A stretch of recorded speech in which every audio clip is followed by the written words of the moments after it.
Breve o meu lar estava ultrajado e deserto. O questor Flávio Ilas, abusando da amizade e da confiança que eu lhe dispensava, seduziu minha mulher, desviando-a ostensivamente do santuário doméstico, para escárnio de minhas esperanças e de meus sofrimentos. Desejei sucumbir para furtar-me a vergonha, mas o apego à filhinha me advertia de que esse gesto extremo significava apenas covardia. Pensei, então, em procurar Flávio Ilas e a esposa infiel, para trucidá-los sumariamente com um golpe de espada, mas, quando buscava realizar o sinistro intento, encontrei um velho mendigo junto ao templo de Serapis, que me estendeu a destra dilacerada, não para implorar esmola, mas para dar-me um fragmento de pergaminho que tomei sôfrego, como se recebesse secreta mensagem de um amigo. Depois de alguns passos reconheci com assombro que ali se achavam grafados alguns pensamentos de Jesus, Cristo e que, depois, vim a saber serem os do Sermão da Montanha. Junto a esse hino dos bem-aventurados, estava a participação de que alguns amigos do Senhor se reuniriam junto dos velhos muros da Via Salária, naquela noite. Retrocedi para colher informes do mendigo, não o encontrei, porém, nem pude jamais obter notícias dele. Aqueles ensinamentos do profeta Galileu encheram-me o coração. Parece que somente nas grandes dores pode a alma humana sentir a grandeza das teorias do amor e da bondade. Voltei a casa sem cumprir os malsinados propósitos, e, considerando a inocência de minha filha, cujos carinhos infantis me concitavam a viver, fui à Assembleia Cristã, onde tive a felicidade de ouvir pregadores valorosos, das verdades divinas. Lá se congregavam homens sofredores e humilhados, entre os quais alguns conhecidos meus, que as fúrias políticas haviam atirado ao sofrimento e ao ostracismo. Criaturas humildes ouviam a boa nova, de mistura com elementos do patriciado, que as circunstâncias da sorte haviam conduzido à adversidade. Para todos, a palavra de Jesus constituía um consolo suave e uma energia misteriosa. Em todos os semblantes, a claridade triste das tochas, surgia uma expressão de vida nova que se comunicou ao meu espírito cansado e dolorido. Naquela noite regressei a casa como se houvera renascido para enfrentar a vida. No dia seguinte, porém, quando menos o esperava na quietação de minha alma, eis que um pelotão de soldados me cercava a residência e conduzia-me ao cárcere, sob a mais injusta acusação. É que, naquela noite, o inditoso Flávio Ilas fora apunhalado em misteriosas circunstâncias. Diante do seu cadáver, minha própria mulher jurou fora o assassino. Arguida a calúnia, busquei interpor minhas relações de amizade para recuperar a liberdade e poder cuidar da pobre filha recolhida, então, por mãos generosas e humildes do esquilino, mas os amigos responderam-me que só o dinheiro poderia movimentar, a meu favor, os aparelhos judiciários do império, e eu já não o possuía. Abandonado no cárcere, impossibilitado de justificar-me, visto haver comparecido à Assembleia Cristã naquela noite, preferi silenciar a comprometer os que me haviam proporcionado consolação ao espírito abatido. Espezinhado nos meus sentimentos mais sagrados, esperei as decisões da justiça imperial tomado de indefinível angústia. Afinal, 2 centuriões foram notificar-me a sentença iníqua. As autoridades, considerando a extensão do crime, cassavam-me todos os títulos e prerrogativas do patriciado, condenando-me à morte, visto o questor assassinado ter sido homem da confiança de César. Recebi a sentença quase sem surpresa, embora desejasse viver para servir aquele Jesus, cujos ensinos grandiosos haviam sido a minha luz nas sombras espessas do cárcere, e cumprir, igualmente, os deveres paternais para com a filhinha abandonada pela ternura materna. Esperei a morte com o pensamento em prece, mas, a esse tempo, existia em Roma um homem justo, pouco mais moço que eu, cujo pai fora camarada de infância do meu genitor. Esse homem conhecia o meu caráter defeituoso, mas leal. Chamava-se Cneio Lucius e foi pessoalmente a Trajano advogar a causa da minha liberdade. Afrontando as iras de Augusto, não trepidou em lhe solicitar clemência para o meu caso e conseguiu que o imperador comutasse a pena para o banimento da corte, com a supressão de todas as regalias que o nome me outorgava. Enquanto o ancião fazia uma pausa, a jovem começou a chorar comovidamente, em face da alusão ao avô, cuja lembrança lhe enchia o íntimo de vivas saudades. Uma vez livre, prosseguiu o velho de Minturne, aproximei-me de antigos companheiros que comigo haviam provado do mesmo cálice com as perseguições de ordem política e que já partilhassem da mesma fé em Jesus, Cristo.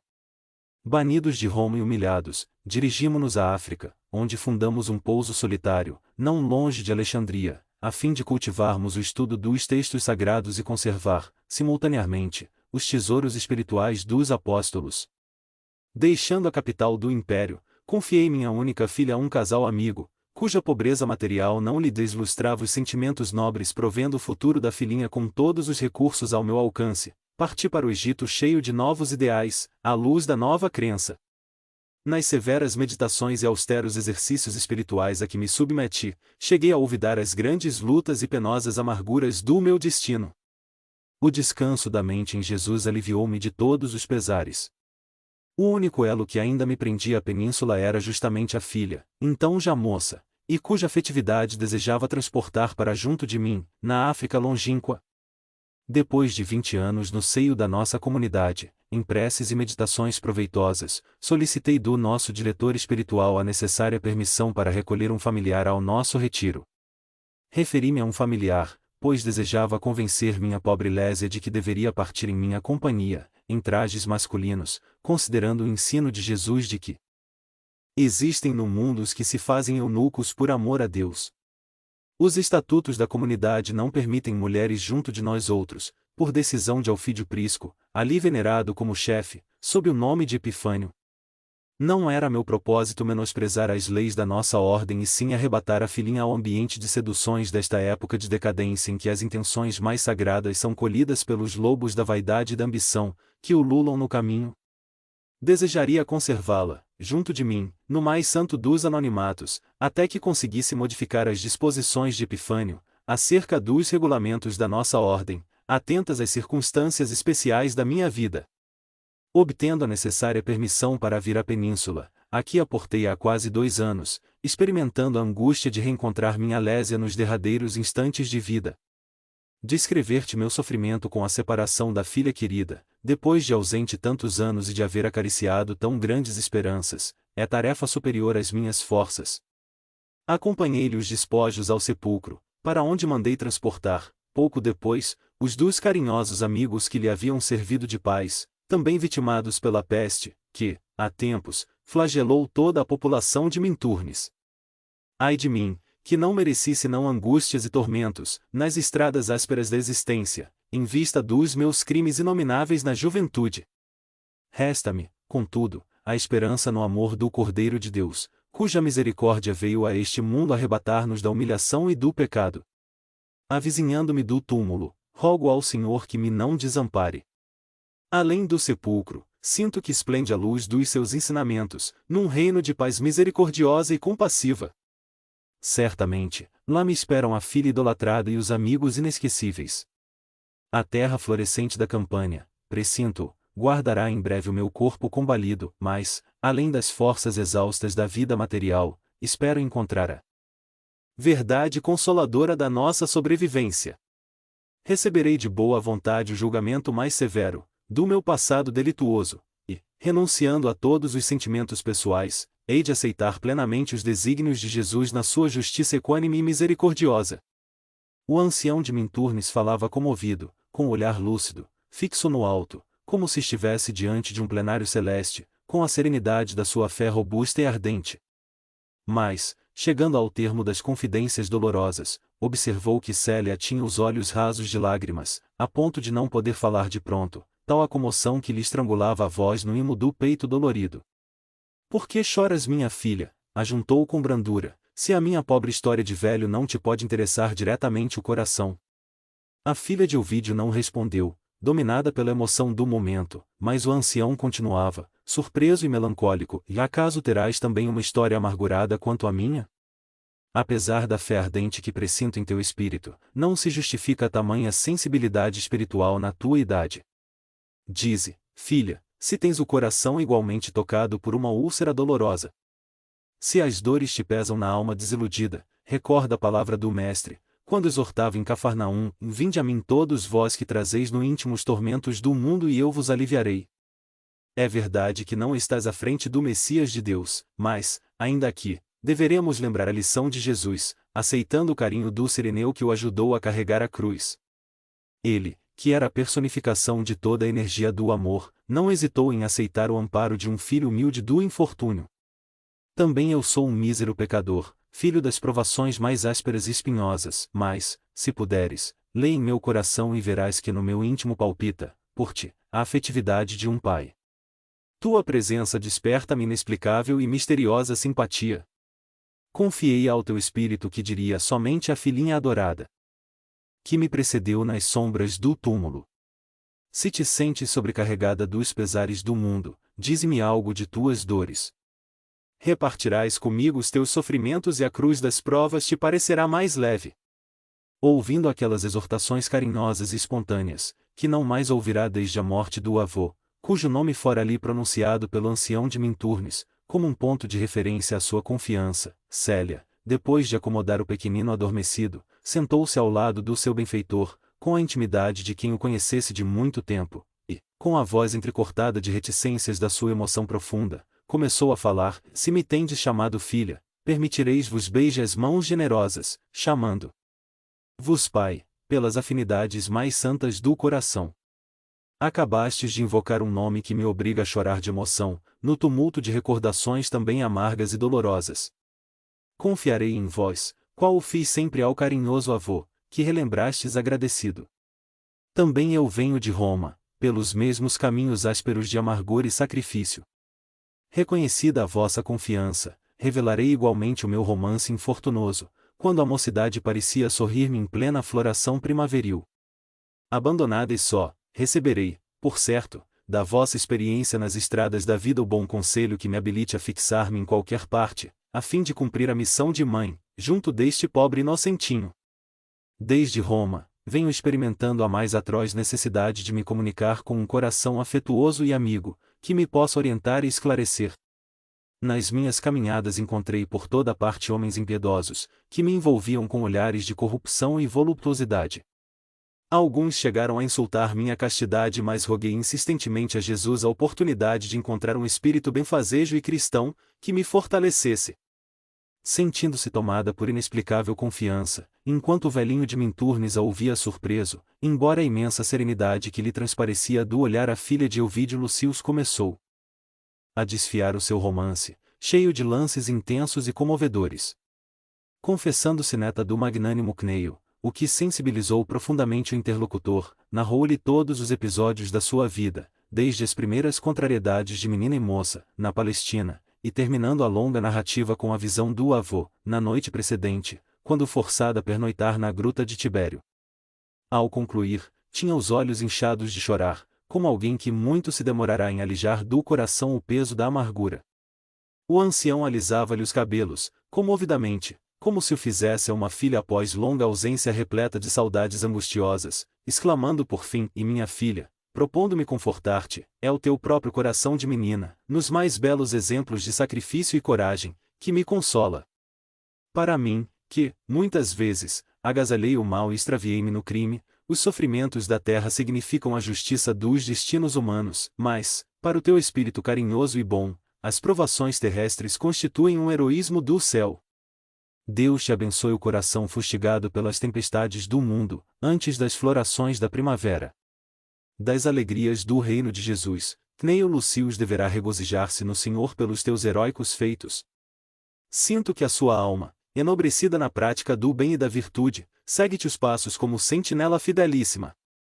Depois de longa pausa, em que Marinho pareceu meditar no futuro da graciosa companheira, disse paternalmente, enquanto narravas teus padecimentos íntimos: considerável a melhor maneira de ajudar-te neste meu ocaso da vida.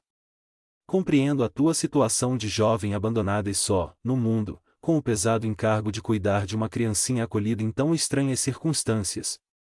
Aconselhar que voltes ao lar, não o posso fazer, conhecendo a rigidez dos costumes em determinadas famílias do patriciado.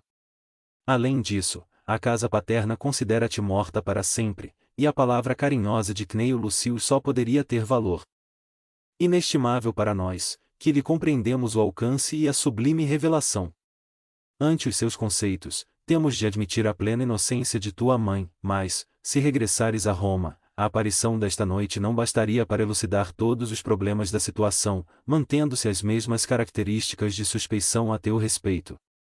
E tu sabes que entre a dúvida e a verdade é sempre melhor o sacrifício, pois a verdade é de Jesus e vencerá tão logo a sua misericórdia julgue a vitória oportuna.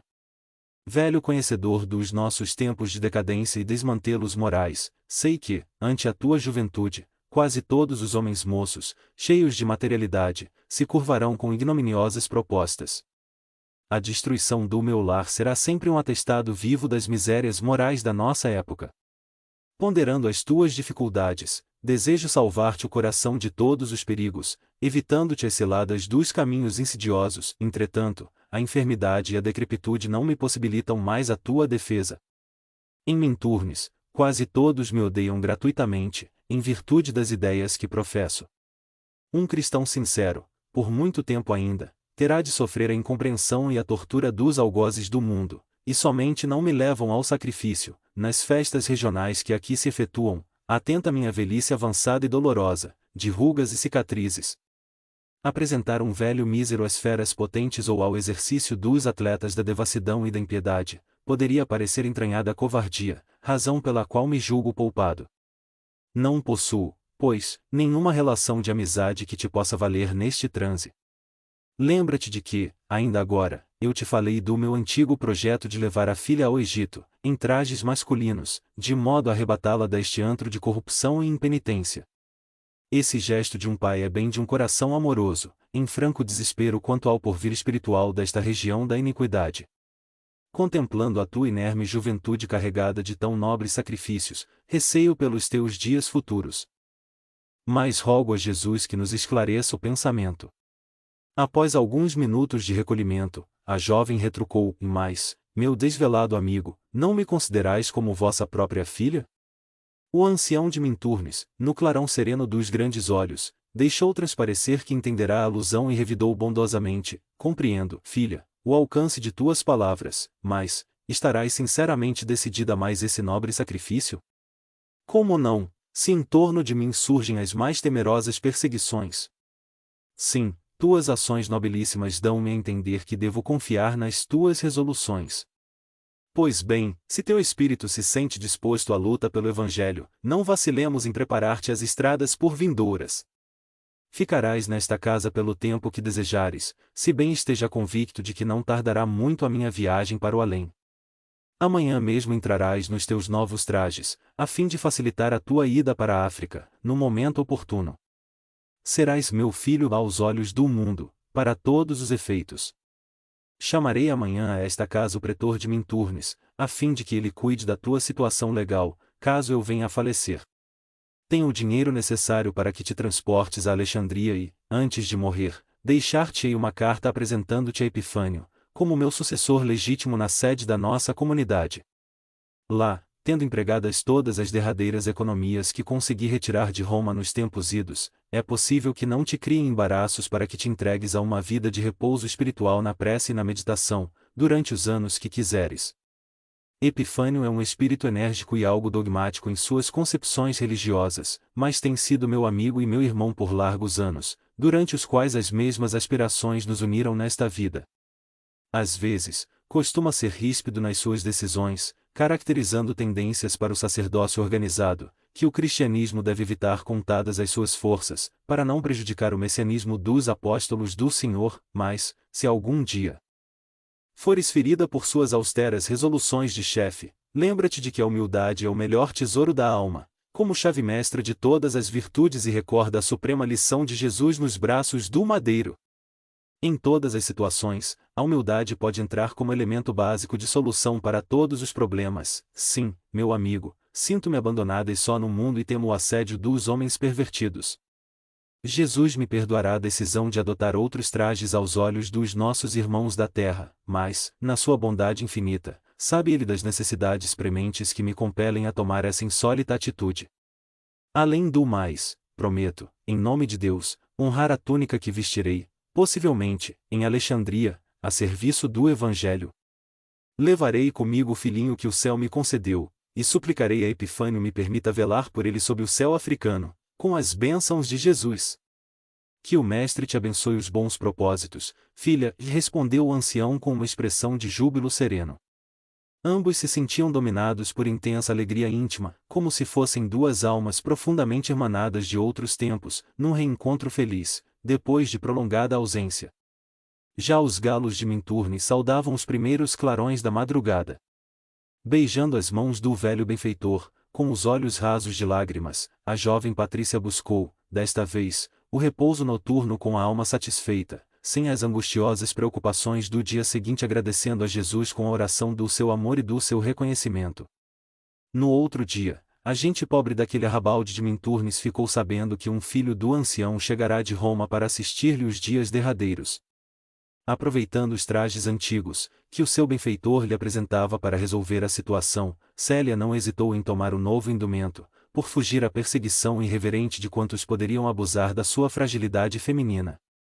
O velho marinho apresentava-a aos raros vizinhos que se interessavam pela sua saúde, como sendo um filho muito caro, e explicando que ele enviuvara recentemente, trazendo o netinho para iluminar as sombras da sua desolada velhice.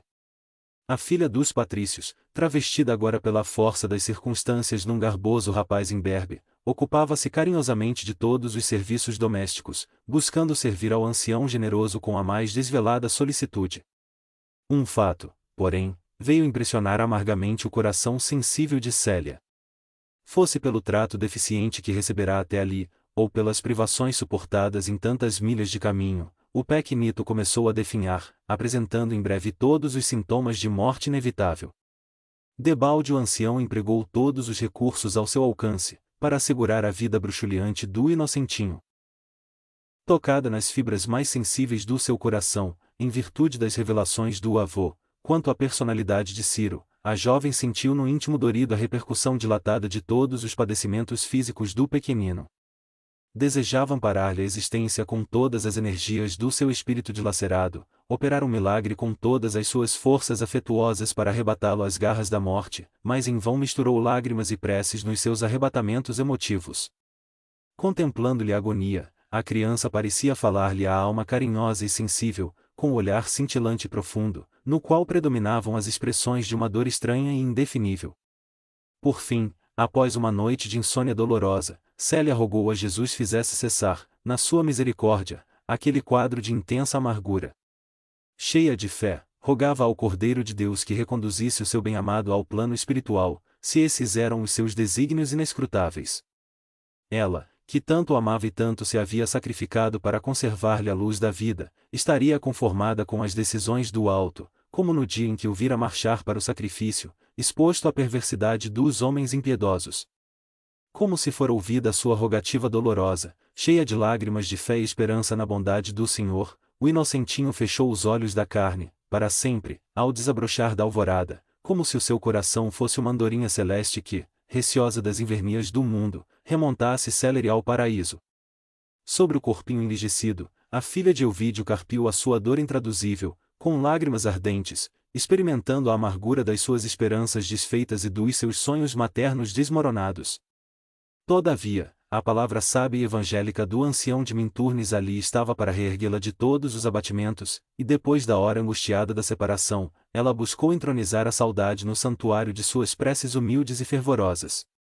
Sim, seu coração carinhoso sabia que Jesus não desampara, nunca, o espírito das ovelhas tresmalhadas nos abismos do mundo e, refugiando-se na oração, esperou que viessem do alto todos os recursos espirituais necessários ao seu reconforto. Esses vizinhos humildes impressionavam-se, sobremaneira, com aquele rapaz, de cujo semblante delicado irradiava-se uma terna simpatia, de mistura à tristeza inalterável, que tocava a sua personalidade de singulares encantos. Uma noite serena, quando a alma cariciosa da natureza se havia plenamente aquietado, Célia recolheu-se depois do serão habitual com o generoso velhinho, que lhe era como um pai devotado pelo coração, sentindo que força estranha lhe adormentava o cérebro exausto e dolorido. Dentro em pouco, sem se dar conta da surpresa e do aturdimento, viu-se diante de Ciro, que lhe estendia as mãos carinhosas, com um olhar de súplica e reconhecimento intraduzível. Célia começou por dizer suavemente, enquanto ela se concentrava em doce emoção para ouvi-lo, não renegues o cálice das provações redentoras, quando as mais puras verdades nos felicitam o coração. Depois de algum tempo na tua companhia, eis-me de novo aqui, onde devo aurir forças novas para recomeçar a luta. Não entristeças com as circunstâncias penosas da nossa separação pelas sendas escuras do destino. És minha âncora de redenção, através de todos os caminhos. Jesus, na infinita extensão de sua misericórdia, permitiu que a tua alma, qual estrela do meu espírito, descesse das amplidões sublimes e radiosas para clarificar meus passos no mundo.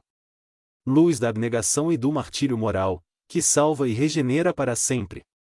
Se as mãos sábias e justas de Deus me fizeram regressar aos planos invisíveis, regozijemo-nos no Senhor, pois todos os sofrimentos são premissas de uma aventura excelsa e imortal. Não te entregues ao desalento, porque, antigamente, Célia, meu espírito se tingiu de luto quase perene, no fausto de um tirano. Enquanto brilhavas no alto como um astro de amor para o meu coração cruel, decretava eu a miséria e o assassínio. Abusando da autoridade do poder, da cultura e da confiança alheias, não trepidei em destruir esperanças cariciosas, espalhando o crime, a ruína e a desolação em lares indefesos. Fui quase um réprobo, se não contasse com o teu espírito de renúncia e dedicação ilimitadas. Ao passo que eu descia, degrau a degrau, a escada abominável do crime, no pretérito longínquo e doloroso, teu coração amoroso e leal rogava ao Senhor do universo a possibilidade do sacrifício. E, sem medir as trevas agressivas e pavorosas que me cercavam, desceste ao cárcere de minhas impenitências. Espalhaste em torno da minha miséria o aroma sublime da renúncia santificante e eu acordei para os caminhos da regeneração e da piedade. Tomaste-me das mãos, como se o fizesses a uma criança desventurada, e ensinaste-me a erguê-las para o alto, implorando a proteção e misericórdia divinas. Já de alguns séculos teu Espírito me acompanha com as dedicações santificadas e supremas. É que as almas gêmeas preferem chegar juntas às regiões sublimes da paz e da sabedoria, e, dentro do teu amor desvelado e compassivo, não hesitaste em me estender as mãos dedicadas e generosas, como estrela que renunciasse às belezas do céu para salvar um verme atolado num pântano, em noite de trevas perenes.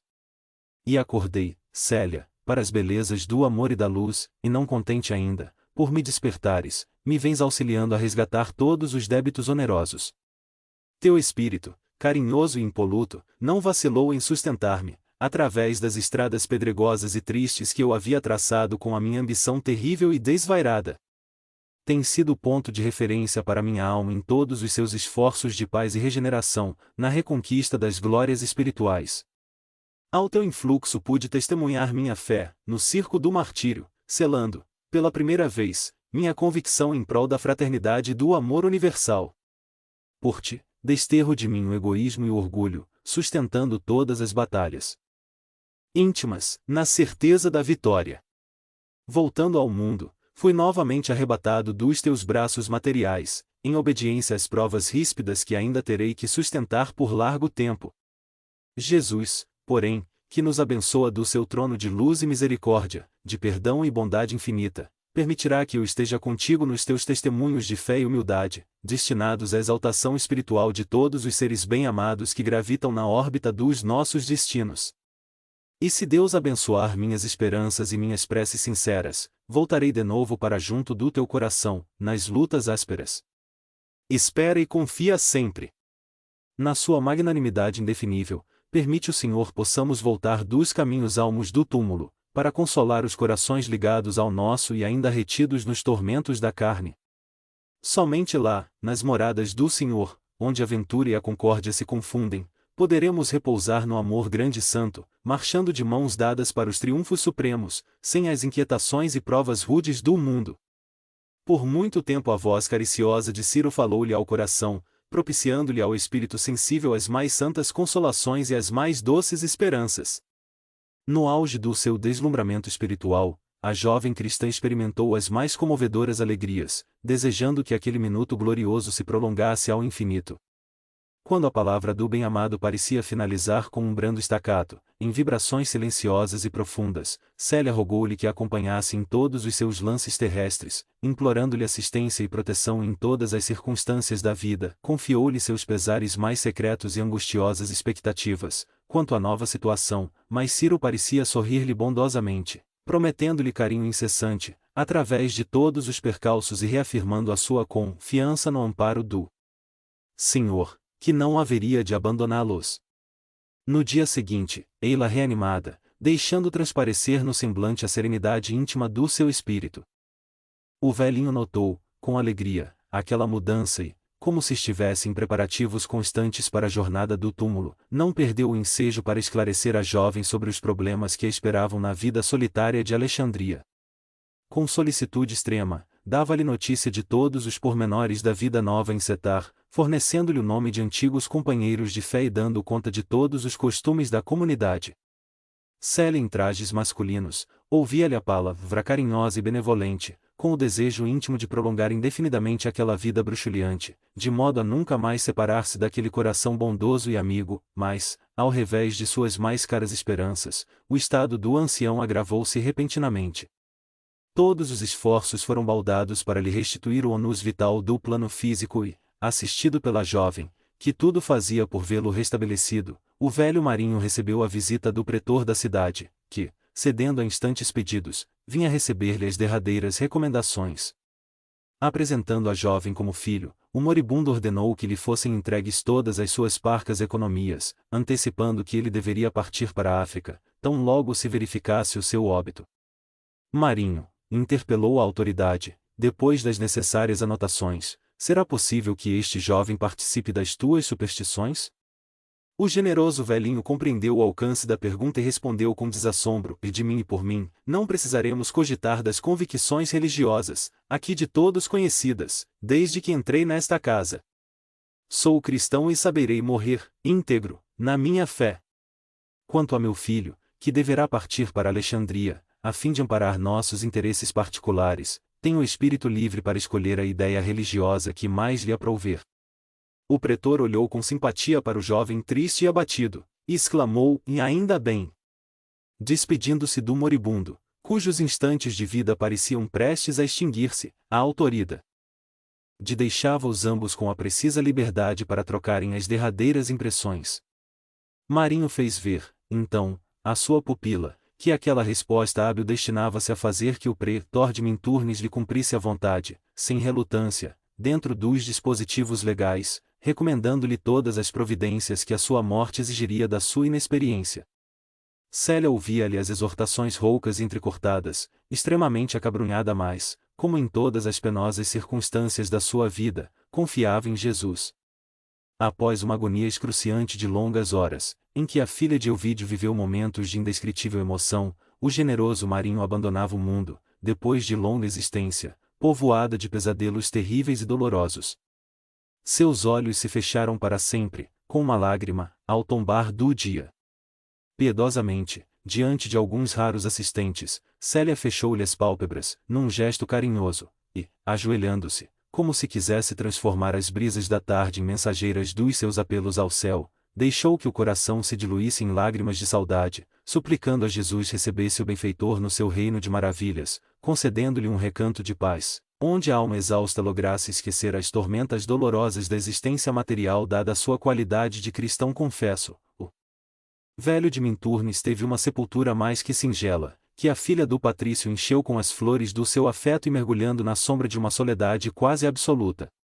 Dentro de poucos dias, o pretor entregou-lhe a pequena soma, que Marinho lhe deixava, um pouco mais que o suficiente para a viagem em demanda da África distante.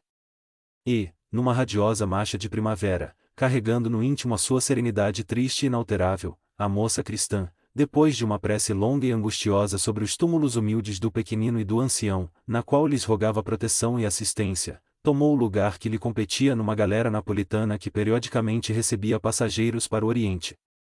Sua figura triste, metida em roupas masculinas, atraía a atenção de quantos lhe faziam companhia eventual no grande cruzeiro pelo Mediterrâneo, mas, profundamente desencantada do mundo, a jovem se mantinha em silêncio quase absoluto.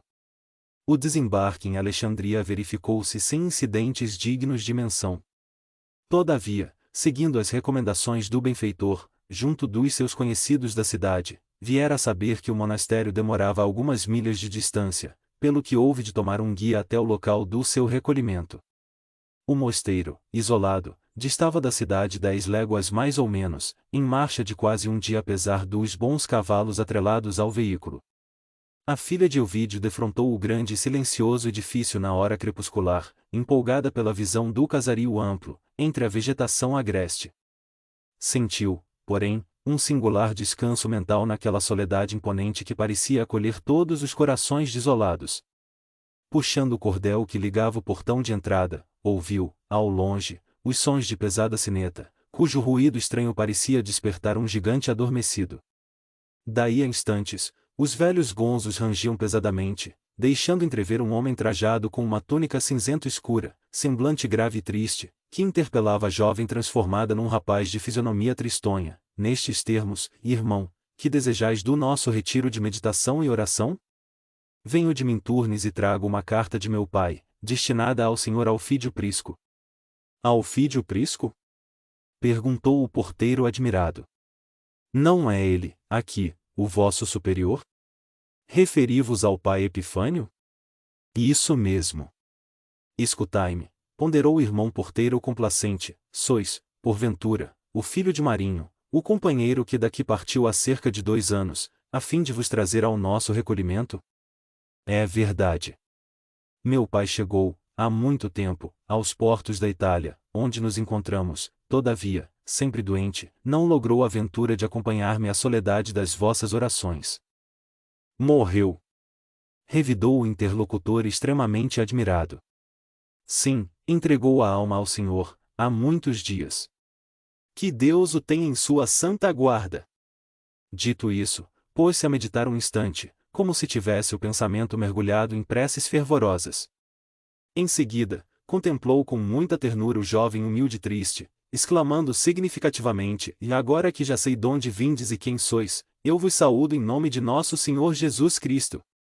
Que o Mestre seja louvado, respondeu a filha de Elvídio Lucius, com os seus modos singelos. Não haveis de reparar vos tenha recebido com prudência, à primeira vista. Atravessamos uma fase de intensas e amarguradas perseguições, e os servos do Senhor, no estudo do Evangelho, devem ser os primeiros a observar se os lobos chegam ao redil com vestes de cordeiro. Compreendo e não desejo aborrecer-vos com indagações descabidas, mas, pretendeis adotar a vida monástica? Sim, respondeu a jovem timidamente, e, assim procedendo, não só obedeço a uma vocação inata, como satisfaço a uma das maiores aspirações paternas. Estais informado das exigências desta casa? Sim, meu pai mais revelou antes de morrer. O irmão porteiro deitou o olhar para todos os lados, e observando que se encontravam a sós, exclamou em voz discreta: Se trazeis a esta casa uma vocação pura e sincera, acredito que não tereis dificuldade em observar as nossas disciplinas mais rígidas. Contudo, devo esclarecer-vos que pai Epifânio, como diretor desta instituição, é o espírito mais ríspido e arbitrário que já conheci na minha vida. Este retiro de oração é o fruto de uma experiência que ele começou com o vosso digno pai, há mais de 20 anos. A princípio, tudo ia bem, mas, nos últimos anos, o velho Alfídio Prisco vem abusando largamente da sua autoridade, máxime depois da partida do irmão Marinho para a Itália. Daí para cá, pai Epifânio tornou-se despótico e quase cruel. Aos poucos vai transformando este pouso do Senhor em caserna de disciplina militar, onde ele recebeu a educação dos primeiros anos. A neta de Cneio Lucius ouvia-o profundamente admirada. Pela amostra da portaria, seu espírito observador compreendeu, de pronto, que o retiro dos filhos da oração estava igualmente repleto das intrigas mais penosas. Todavia, enquanto coordenava as suas considerações íntimas, o irmão Felipe continuava: Imaginai que o nosso superior vem transformando a ordem de todos os ensinamentos, criando as mais incríveis extravagâncias religiosas. Em contraposição aos ensinamentos do Evangelho, obriga-nos a chamar-lhe Pai ou Mestre, nomes que o próprio Jesus se negou a aceitar na sua missão divina. Além de inventar toda a sorte de trabalhos para os 42 homens desencantados do mundo que estacionam aqui, vem aplicando as lições de Jesus à sua maneira. Se bem nada possamos revelar lá fora, a bem do caráter cristão da nossa comunidade, é lastimável observar que todo o recinto está cheio de símbolos que nos recordam as festividades materiais dos deuses cruéis. E nada poderemos dizer em tom de crítica ou de censura, porquanto o pai Epifânio manda em nós como um rei. A jovem ainda não conseguirá manifestar a sua opinião, dada a fluência com que o porteiro discorria, quando lhe chegou o ruído de uns passos fortes que se aproximavam. Felipe calava-se, como quem já estivesse habituado a cenas como aquelas, e, modificando a expressão fisionômica, exclamou com voz abafada: é ele. Célia, metida nos seus trajes estranhos e pobres, não conseguiu dissimular o espanto. No limiar de uma porta ampla, surgia a figura de um velho septuagenário, cujos caracteres fisionomicos apresentavam a mais profunda expressão de convencionalismo e orgulhosa severidade. Vestia-se como um sacerdote romano nos grandes dias dos templos politeístas, e apoiado a uma bengala expressiva, passeava por toda parte o olhar fulgurante, como a procurar motivos de irritação e desagrado. Filipe! Exclamou ele em tom intempestivo. Mestre! Exclamou o irmão da portaria, com a mais fingida humildade, apresento-vos o filho de Marinho, que o seu coração de pai não pôde acompanhar até aqui, dada a surpresa da morte, em Minturnes. Ouvindo aquele esclarecimento inesperado, Epifânio caminhou para o jovem que lhe era inteiramente desconhecido, pronunciando quase secamente a saudação evangélica, como se fora um leão utilizando a legenda de um cordeiro: paz em nome do Senhor. Célia respondeu, conforme o seu venerando amigo lhe havia ensinado antes da morte, entregando ao superior da comunidade a carta paternal. Depois de passar rapidamente os olhos pelo pergaminho, Epifânio acentuou com austeridade: e Marinho deve ter morrido com todo o seu idealismo de cigarra. E como se houvera pronunciado aquele conceito tão somente para si mesmo, acrescentou com a sua expressão severa, dirigindo-se à jovem: desejas, de fato, permanecer aqui? Sim, meu pai, respondeu o suposto rapaz, entre tímido e respeitoso. Continuar as tradições de meu pai foi sempre o meu desejo, desde a infância. Aquele tom humilde agradou a Epifânio, que lhe falou menos agressivo: sabes, porém, que a nossa organização é constituída de cristãos convertidos, que possam cooperar em nossos esforços não somente com o valor espiritual, mas também com os recursos financeiros imprescindíveis às nossas realizações? Teu pai não te deixou pecúlio algum, após haver baixado ao sepulcro em Minturnes? Minha herança cifrou-se, apenas, ao capital indispensável à viagem até Alexandria.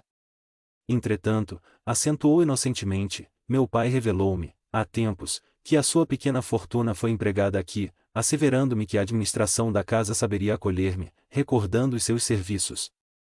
Ora, revidou Epifânio, evidenciando contrariedade, fortuna por fortuna, todos os que descansam neste retiro tiveram-na no mundo, trazendo os seus melhores valores para esta casa. Mas meu pai, implorou Célia com sincera humildade, se existem aqui os que descansam, devem existir igualmente os que trabalham. Se não tenho dinheiro, tenho forças para servir a instituição na alguma coisa. Não me negueis a realização de um ideal tanto tempo acariciado. O superior parecia comovido, revidando com ênfase: está bem. Farei por ti quanto estiver ao meu alcance. E mandando Filipe ao interior, em busca de um grande livro de apontamentos, iniciou minucioso interrogatório: e seu nome? O mesmo de meu pai. Onde nasceu? Em Roma. Onde recebeu o batismo? Em Minturnes. E após as detalhadas inquirições, Epifânio falou-lhe ríspido, investido na sua austera superioridade e atendendo à tua vocação e à memória de um velho companheiro, ficarás conosco, laborando nos serviços da casa. Quero, contudo, esclarecer-te que, aqui dentro, faço cumprir rigorosamente o Evangelho do Senhor, de acordo com a minha vontade, inspirada do alto. Depois de muitos anos de experiência, reconheci que o pensamento evangélico terá de organizar-se segundo as leis humanas, ou não poderá sobreviver para a mentalidade do futuro. Os cristãos de Roma, como os da Palestina, padecem de uma hipertrofia de liberdade que os leva, instintivamente, à disseminação de todos os absurdos. Aqui, todavia, a disciplina cristã haverá de caracterizar-se pela abdicação total da própria vontade. A jovem escutou-o serenamente, guardando no íntimo as suas impressões particulares, de quanto lhe era dado observar, enquanto Epifânio a encaminhava ao interior, apresentando-a aos demais companheiros. Transformada no irmão Marinho, Célia passou a viver a sua vida nova, singular e desconhecida. O mosteiro vasto onde se reuniam mais de 4 dezenas de cristãos ricos, desiludidos dos prazeres do mundo, era bem um dos pontos de partida do segundo século para o catolicismo e para o sacerdócio organizado sobre bases econômicas, eliminativas de todas as florações do messianismo. Reparou que ali não mais havia a simplicidade das catacumbas. A simbologia pagã parecia invadir todos os departamentos da casa. Aqueles romanos convertidos não dispensavam as fórmulas de oração aos seus antigos deuses. Por toda parte pendiam cruzes grandes e pequenas, talhadas em mármores ou madeira, esculturadas em moldes diversos. Havia salas de preces em que repousavam imagens do Cristo, de marfim e de cera prateada, dormindo inertes entre verdadeiros tufos de rosas e violetas. O culto exterior do politeísmo parecia redivivo, indestrutível e inelutável. Para sua manutenção, notava ela mesma intriga dos padres flamínios, de Roma, figurando-se-lhe que o Evangelho, ali, constituía mero pretexto para galvanizar as crenças mortas. O espírito formalista de Epifânio buscará adotar o estabelecimento de todas as convenções imprescindíveis. Um sino anunciava a mudança das meditações, a hora do trabalho, das preces, das refeições, e o tempo destinado ao repouso do espírito. O sentido de espontaneidade da lição do Senhor no Tiberíades, por conciliar a possibilidade e a necessidade dos crentes, havia desaparecido. A convenção implacável de Epifânio regulamentava todos os serviços. O mais interessante é que, naqueles monastérios remotos da África e da Ásia, onde se acolhiam os cristãos receosos das perseguições inflexíveis da metrópole, já existiam as famosas horas do capítulo, isto é, a reunião íntima de todos os membros da comunidade, para repasto das intrigas e dos pontos de vista individuais. Célia estranhou que, dentro de um instituto cristão por excelência, pudessem vigorar aberrações como essa que vinha diretamente dos colégios romanos, onde pontificavam sacerdotes flamínios ou vestais, mas era obrigada a aceitar as ordens superiores, sem deixar transparecer o seu desencanto. Condenando, embora, tais manifestações nocivas do culto exterior, a filha de Ovídio em breve conquistaria a admiração e confiança de todos, pela retidão do proceder, a evidenciar os mais elevados atos de humildade e compreensão do Evangelho.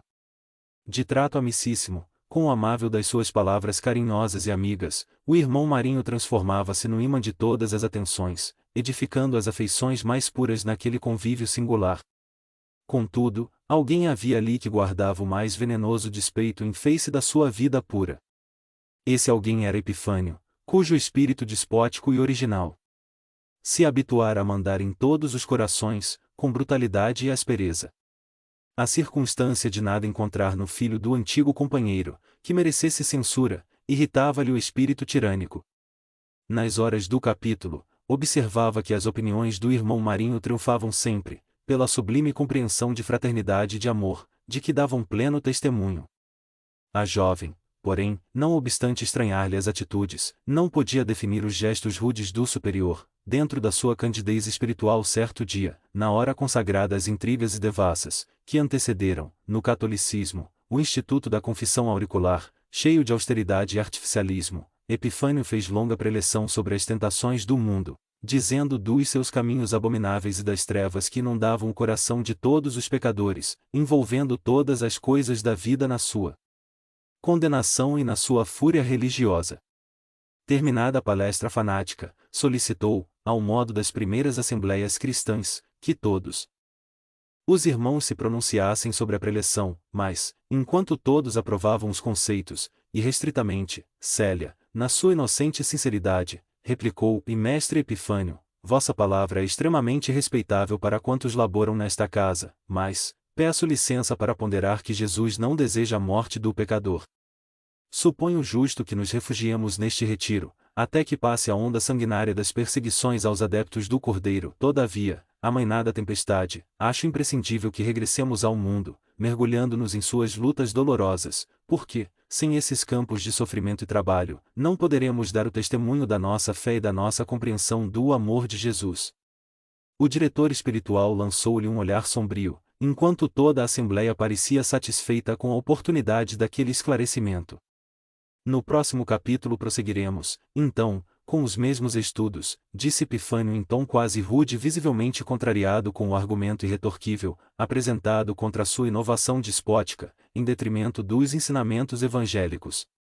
No dia seguinte, o irmão Marinho foi chamado ao gabinete do superior, que lhe dirigiu a palavra nestes termos: "E Marinho, nosso irmão Dioclésio, provedor desta casa há mais de 10 anos, encontra-se alquebrado, doente, e eu preciso confiar esse encargo a alguém, cuja noção de responsabilidade me dispense de sindicâncias e cuidados especiais.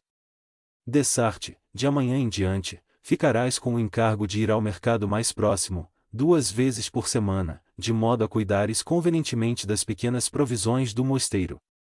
A jovem acolheu a recomendação, agradecendo a confiança a ela deferida e, com semelhante providência, a palavra de Epifânio, nos dias do capítulo, já não seria perturbada pelas suas observações simples e portadoras dos melhores esclarecimentos evangélicos. O mercado distava a 3 léguas do convento, porquanto estava situado numa grande povoação, na estrada de Alexandria. Desse modo, em sua caminhada a pé, sobraçando 2 cestos enormes, a filha de Ovídio era obrigada a pernoitar na única estalagem ali existente, visto ter de esperar a parte da manhã seguinte, quando o mercado exibia os seus produtos. Aquelas jornadas semanais cansavam na sobremaneira, a princípio, mas, pouco a pouco, foi-se habituando ao novo imperativo de suas obrigações. Aproveitando a solidão dos caminhos para os melhores exercícios espirituais, não só relia velhos pergaminhos que continham os princípios do Evangelho e as narrativas dos apóstolos, como exercitava as mais sadias meditações, nas quais deixava o coração evolar-se em preces cariciosas ao Senhor. No mosteiro todos os irmãos respeitavam-na. Por seus atos e palavras, ela centralizava os afetos gerais, que lhe cercavam o espírito de consideração e de amor desvelado. 3 anos passaram, sem que um só dia desse prova de desânimo ou de revolta, de indecisão ou de amargura, consolidando cada vez mais as suas tradições de virtude irrepreensível. Na povoação mais próxima, igualmente, onde os serviços do mercado a convocavam ao cumprimento do dever, todos lhe apreciavam os generosos dotes d'alma, mormente na hospedaria em que pernoitava 2 vezes por semana. Acontece, porém, que Menênio Túlio, o hospedeiro, tinha uma filha de nome Bruneilda, que reparara os belos traços fisionômicos do irmão Marinho, tomada de singulares impressões. Embalde se ataviava para lhe provocar a atenção sempre voltada para os assuntos espirituais, irritando-se, intimamente, com a sua afetuosa indiferença, sempre cordial e fraterna. Longos meses transcorreram, sem que Bruneilda pudesse desvendar o mistério daquela alma esquiva, cheia de beleza e delicada masculinidade, aos seus olhos, enquanto o irmão Marinho, dentro de suas elevadas disposições espirituais, nunca chegou a perceber a bastardia dos pensamentos e intenções da jovem, que, tantas vezes, o cumulava de gentilezas cariciosas. Foi então que Bruneilda, desenganada nos seus propósitos inconfessáveis, passou a relacionar-se com um soldado romano, amigo de seu pai e da família, recém-chegado da capital do império e cheio de ousadias e atitudes insinuantes. Em breve, a filha do estalajadeiro inclinava-se para o desfiladeiro da perdição, ao passo que o sedutor da sua alma inquieta e versátil se ausentava propositadamente, regressando a Roma, depois de obter o consentimento dos superiores. Abandonada a sua prova aspérrima, Bruneilda procurou disfarçar os seus angustiosos pensamentos íntimos. Com a alma tomada de inquietações em face da severidade dos princípios familiares, desejava morrer de modo a eliminar todos os resquícios da falta e desaparecendo para sempre. Faltava-lhe, porém, o ânimo para realizar tão odioso crime. Dia chegou, contudo, em que não mais pôde ocultar, aos olhos paternos, a realidade. Recolhendo-se ao leito na véspera de receber o fruto dos seus amores, foi obrigada a cientificar Menênio de quanto ocorria. Tomado de dor selvagem, o coração paterno obrigou a filha a confessar-se plenamente, a fim de poder vingar-se. Bruneilda, contudo, no instante de revelar o nome de quem a infelicitara, sentiu o pavor da situação, dizendo caluniosamente: "E meu pai, perdoai-me a falta que vos desonra o nome, respeitável e impoluto, mas quem me levou a transigir tão penosamente com os sagrados princípios familiares, que nos ensinastes, foi o irmão Marinho com a sua delicadeza capciosa." Menênio Túlio sentiu o coração abrir-se em chaga viva. Nunca poderia imaginar semelhante coisa. O irmão Marinho consolidara no seu conceito as mais confortadoras esperanças, e ele confiava na sua conduta como confiaria no melhor dos amigos. Mas, ante a evidência dos fatos, exclamou em voz ríspida: "Pois bem, minha casa não ficará com essa mancha indelével. Tua prevaricação não desonrará o nome de minha família, porque ninguém saberá que acedeste aos propósitos criminosos do infame. Eu mesmo levarei a criança a Epifânio, a fim de que os seus sequazes considerem a enormidade desse crime. Se tanto for necessário, não desdenharei empunhar a espada em defesa do círculo sagrado da família, mas preferirei humilhá-los, devolvendo ao sedutor o fruto da sua covardia. Com efeito, dissimulando a dor imensa do seu coração e do seu lar, Menênio Túlio, no dia seguinte, ao alvorecer, marchou para o mosteiro levando consigo um pequeno cesto, de que um mísero pequenino era o singular conteúdo. Chamado à portaria pelo irmão Felipe, quando o sol ia alto, a fim de atender à insistência do visitante, o superior da comunidade ouviu os impropérios de Menênio, com o coração gelado de rancor. Cientificado de todas as confissões de Bruneilda, em relação a Marinho, mestre Epifânio mandou chamá-lo à sua presença, com a brutalidade dos seus gestos selvagens. Irmão Marinho, exclamou o superior para a filha de Ovídio que o escutava, amargurada e surpreendida, então é assim que demonstras gratidão a esta casa? Onde se encontram as tuas avançadas concepções do Evangelho, que não te impediram de praticar tão nefando delito? Recebendo-te no mosteiro e confiando-te uma missão de trabalho neste retiro do Senhor, depositei nos teus esforços uma sagrada confiança de pai. Entretanto, não hesitaste em lançar o nosso nome ao escândalo, enxovalhando uma instituição que nos é sumamente venerável ao espírito. Observando a miserável criança, junto do estalajadeiro, que lhe não correspondia a saudação, a jovem interrogou, enquanto Epifânio fazia uma pausa, e mais, de que me acusam? Ainda o perguntas? Revidou Menênio Túlio, de faces congestas. Minha desventurada filha revelou-me a tua ação torpe, não vacilando em levar ao meu lar honesto a lama da tua concupiscência. Estás enganado se supões que minha casa vá acolher o fruto criminoso das tuas desregradas paixões, porque esta miserável criança ficará nesta casa, a fim de que o pai, infame, resolva sobre o seu destino.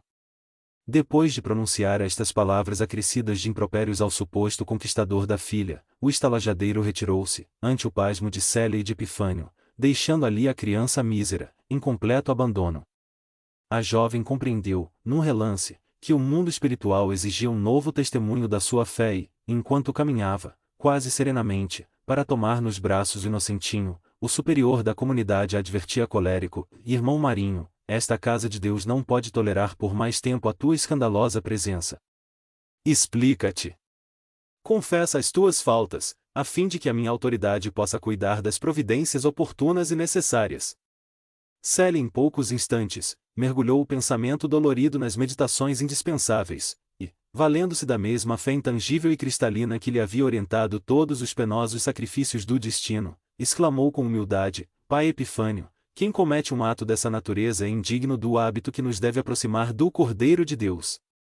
Estou pronto, pois, a aceitar com resignação as penas que a vossa autoridade me impuser. Pois bem, replicou o superior na sua orgulhosa severidade, deves sair imediatamente do mosteiro, levando contigo essa criança miserável. Nesse instante, porém, quase todos os religiosos se haviam aproximado, observando a relevância da cena. Custava-lhes crer na culpabilidade do irmão Marinho, que ali se encontrava humilde, evidenciando a mais consoladora serenidade no brilho calmo dos olhos úmidos.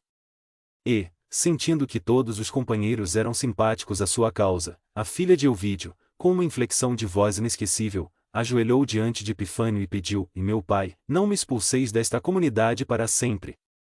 Não conheço as regiões que nos rodeiam. Sou ignorante e encontro-me doente. Não me desampareis, considerando a palavra do Divino Mestre, que se afirmava como recurso de todos os enfermos e desvalidos deste mundo. Se tenho a alma indigna de permanecer neste retiro de Jesus, dai-me a permissão de habitar o casebre abandonado ao pé do horto. Eu vos prometo trabalhar de manhã à noite, no amanho da terra, a fim de esquecer os meus desvios. Pai Epifânio, se não me concederdes essa graça, por mim, concedei-a por este pequenino abandonado, para quem viverei com todas as forças do meu coração. Chorava copiosamente ao fazer a dolorosa rogativa.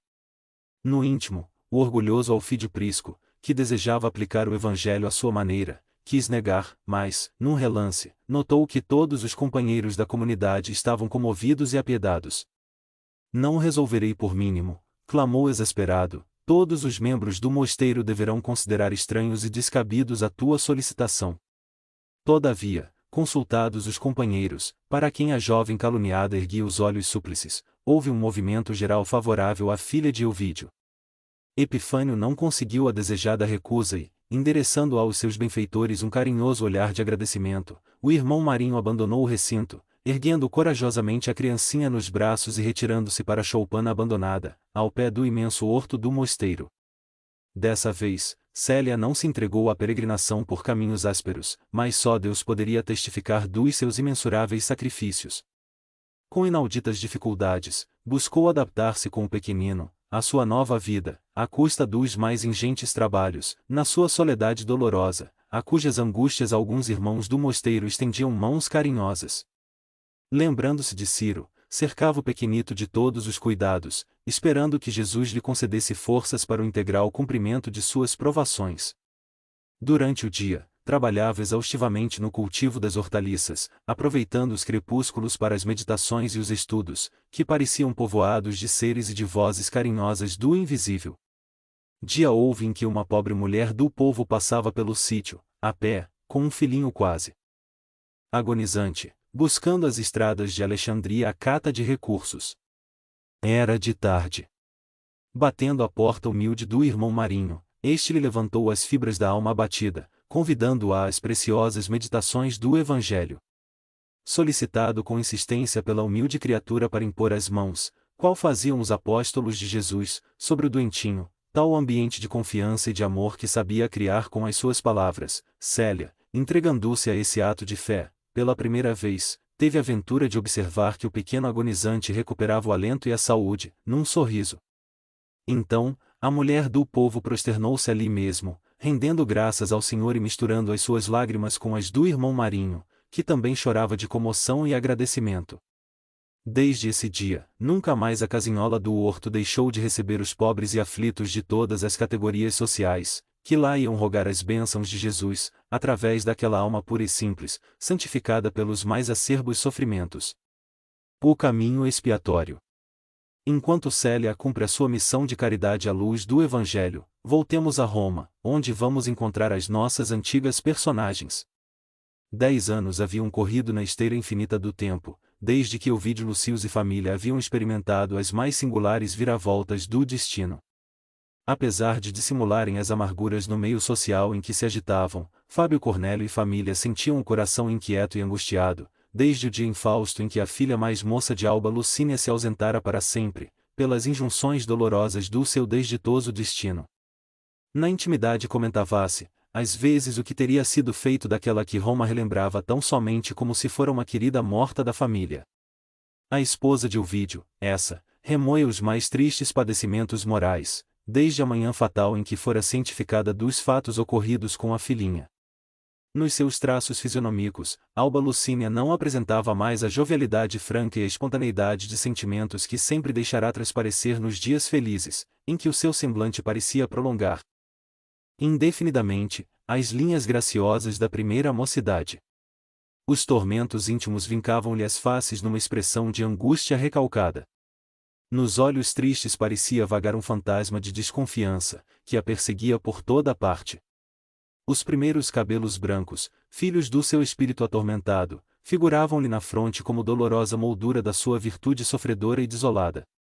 Nunca pudera esquecer a filha idolatrada, que surgia no quadro de sua imaginação afetuosa, errante e aflita sob os signos tenebrosos da maldição doméstica. Por muito que a sustentasse a palavra amiga e carinhosa do esposo, que tudo fazia por manter inflexível a sua fibra corajosa e resoluta, moldada nos princípios rígidos da família romana, a pobre senhora parecia sofrer indefinidamente, como se uma enfermidade misteriosa conduzisse traiçoeiramente para as sombras do túmulo. De nada valiam as festas da corte, os espetáculos, os lugares de honra nos teatros ou nos divertimentos públicos. E Ovídio Lucius, se bem fizesse o possível por ocultar as próprias mágoas, buscava levantar, em vão, o ânimo abatido da companheira. Como o pai, sentia, muitas vezes, o coração torturado e aflito, mas procurava fugir ao seu próprio íntimo, tentando distrair-se no turbilhão das suas atividades políticas e nas festas sociais, onde comparecia habitualmente, levado pela necessidade de escapar às meditações solitárias, nas quais o coração paterno mantinha os mais acerbos diálogos com a razão preconceituosa do mundo.